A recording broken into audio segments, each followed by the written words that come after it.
Le billet d'humeur de Philou. Avec son petit jingle qu'on n'a pas entendu depuis longtemps, je vous prie de m'en excuser.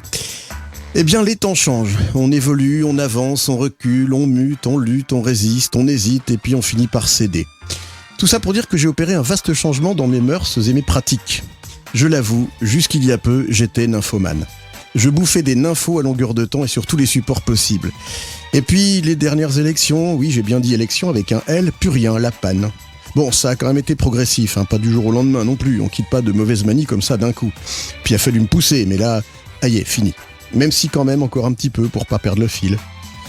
Pourquoi il me regarde comme ça dans le studio Ah non, c'est pas ce que vous croyez, il y a erreur de vocabulaire alors. Oui, nymphomane pour moi, c'est quelqu'un qui est accro aux nymphos. Enfin, aux news, aux informations. Aux informations.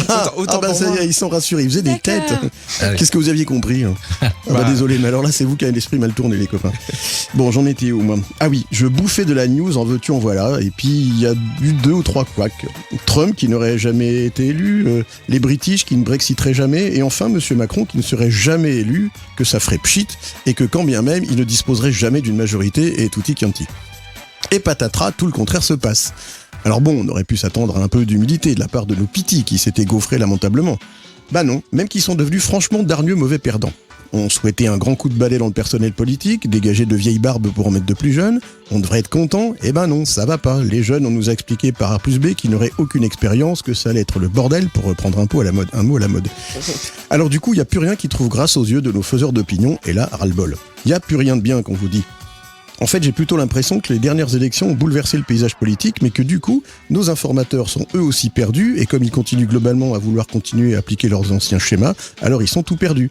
Par exemple, un président de la République qui verrouille l'info, on trouve pas ça normal, mais pour les présidentielles, quand on regarde le journal de France 2 et que les images des meetings sont des images fournies par les partis politiques, là on dit rien, ça ne dérange personne. C'est normal. C'est normal. Et donc ils veulent nous entraîner avec eux. Avant, j'étais abonné à 2 hebdos. Ils me donnaient des clés, des éléments pour me faire mon opinion. Puis petit à petit, ils ont commencé à vouloir orienter la mienne avant que de vouloir m'imposer la leur. Alors là, basta.